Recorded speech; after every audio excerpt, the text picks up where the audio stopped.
Welcome to the Counter Narrative Podcast, a show designed to change the way we talk and think about education. By sharing stories of successes and triumphs, we aim to challenge the dominant narrative that often negatively portrays our disenfranchised populations. I'm your host, Charles Williams, an educator for 15 years, a current school principal in Chicago, and an educational consultant. Let's get started.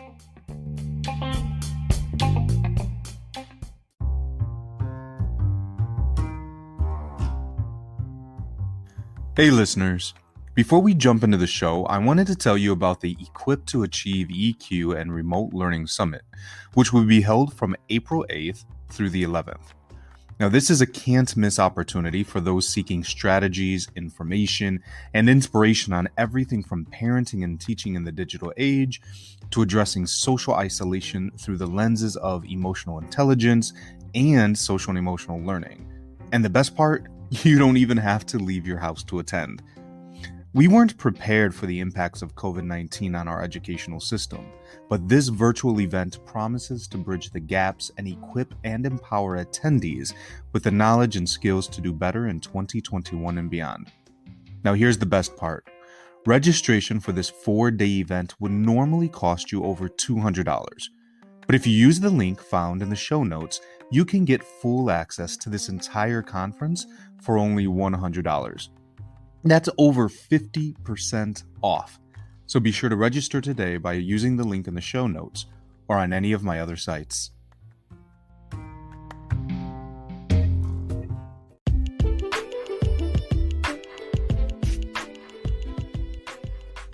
This episode is a Pause to Ponder segment. These bi-weekly sessions will allow me to share with you my personal thoughts and reflections on a wide spectrum of topics as they relate to education. It is my hope that you will be able to take something from these segments and apply it in a meaningful way as you continue to do amazing work. Remember, while we all have different roles, we all have a single job: educating our students. Episode is dedicated to my AP. Well, technically, he's my dean of students, but the roles in which he plays at the school go far beyond that title. What I admire the most about him is the passion and dedication that he has for our students. When I arrived at the school a few years ago, he was already an integral figure of the building, and to be honest, he and I did not get along very well. Originally, I had chalked it up to the male ego, two alphas competing for control. But over time, I realized that it wasn't that at all. The truth was, and still is, that he loves his students. And back then, he was worried about my intentions for his babies. He positioned himself as the protector from this newcomer with crazy ideas who would probably be as temporary as the leaders before him. 5 years later, I am still here, and he is still the protector. And that attitude is what pushed me to do this episode. You see, as a staunch advocate for our students, he carefully examines much of what is said and done around the school. And well, a lot has been going on recently. During our current deep dive into Zaretta Hammond's culturally responsive teaching in the brain, there have been many conversations and debates about how to best approach instruction for our students. So we agree and realize that many of our approaches have inadvertently fostered dependent learners, which is evident in their impressive academic performance within the classroom, wherein lies a plethora of scaffolding and supports, but then consistently struggle to demonstrate the same understanding on standardized assessments.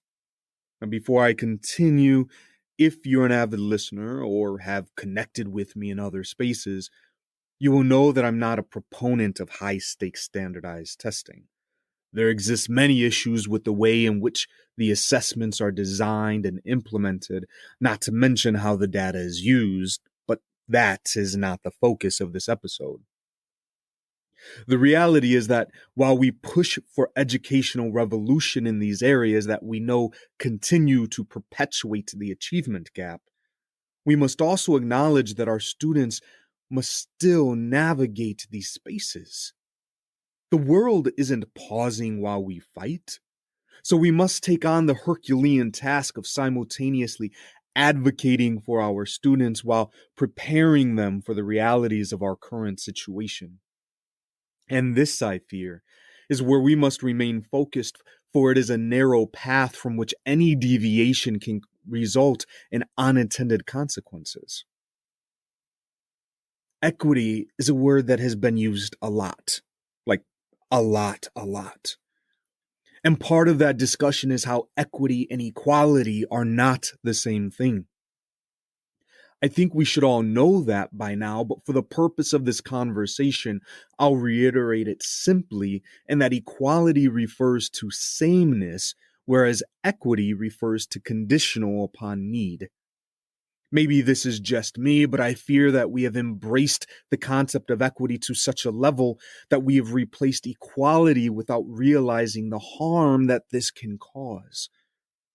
You see, there are times in which we need equality. Think about equal rights, for example. We want to be assured that we all have the same rights, not that those rights are conditional. My argument and the conversation that I've been hashing out with my dean is that we need to apply the same principle to our expectations of our students. We cannot have equitable expectations that vary based on their conditions. Maybe I'm wrong, but this sounds an awful lot like deficit thinking. The idea that students are deficient because of their conditions and thus should have a different set of expectations because there's no reasonable belief that they will be able to meet the same level of performance as their more advantaged peers. See, the school in which we work is the epitome of urban education. Now, I state that as a fact, not as a crutch. We recognize the obstacles that consistently present themselves both within and around our school. It is our reality. But this does not mean that we cannot expect greatness from our students. And I don't mean greatness relative to their situations, but the same level of greatness that we would expect from students at the big shiny school just a few blocks away in our neighboring community. If their students are reading and discussing the nuances of thought-provoking novels, then why can't ours? If their students are solving complex mathematical equations, then why can't ours? If their students are regularly acing college entrance exams and gaining admission to the nation's most prestigious institutions, then why can't ours? The answer? They can. See, the problem doesn't lie within our students. The problem doesn't lie within their environments. Yes, there are factors that will impact their journey, but the problem lies in the expectations that we set for our students. I recently shared a parking lot thought video in which I talked about the power behind expectations. In it, I briefly shared the idea that your expectations drive your efforts. If you have low expectations, then you will, consciously or not, lower your efforts. Now, this is critical when you are responsible for leading others, and as educators, our job is to lead students. When we possess equitable expectations, or lower our expectations because of our students' impoverished conditions, we alter the amount of effort that we put into the work that we do with them. See, I may say something here that turns some of you off, but my intention for this show isn't to pacify, but to challenge. I know many educators who claim to have high expectations for their students. And to be honest, they may truly believe it. But I can almost guarantee that if these same educators paused and examined the practices in their classrooms, if they truly and objectively reflected, a hard truth will be presented. If you have equal expectations for all of your students, the same that are held for other students in other schools and other communities, then why are you teaching parts of speech in middle school? Why are you teaching math facts in high school? Is that really your definition of a high expectation? An equal expectation? And before you say it, I know students develop at different rates. Students have different needs. And I agree to a point. I fear that these statements have, for many, become excuses for allowing our students to fall behind as we consistently point out the discrepancies in the system. As I mentioned earlier, until these issues are corrected, and let's face it, we've been implementing so-called reform for decades, we must adequately prepare our students for the spaces beyond our classrooms and schools. If we want our students to be truly successful, then we must begin with equal expectations. Yes, we must ensure equitable access to equitable pathways, but these practices must be grounded in equal expectations. Now, before I sign off, I mentioned my dean at the beginning, and Quinn, I want to say thank you for continuing to challenge me to help me grow as an educational leader. I truly appreciate you. And I hope that if you are listening to this, that these thoughts continue to challenge and to continue to grow you as an educator. I look forward to being able to have conversations around this and other dialogues, so please feel free to reach out. I would love to connect. Until next time.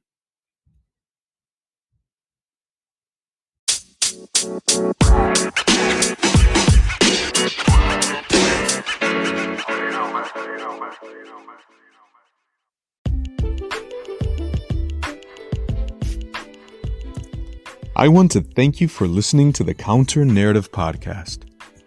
If you like what you are hearing, please be sure to like and subscribe. The show can be found on Anchor, Google Podcasts, Apple Podcasts, and several of your other favorite platforms. This podcast is also featured on schoolrubric.com, where you can find educational articles, videos, and interviews with educators from around the globe. Be sure to connect with the host and other listeners by following the show on Twitter at the CN Podcast and joining the show's Facebook group. Take care.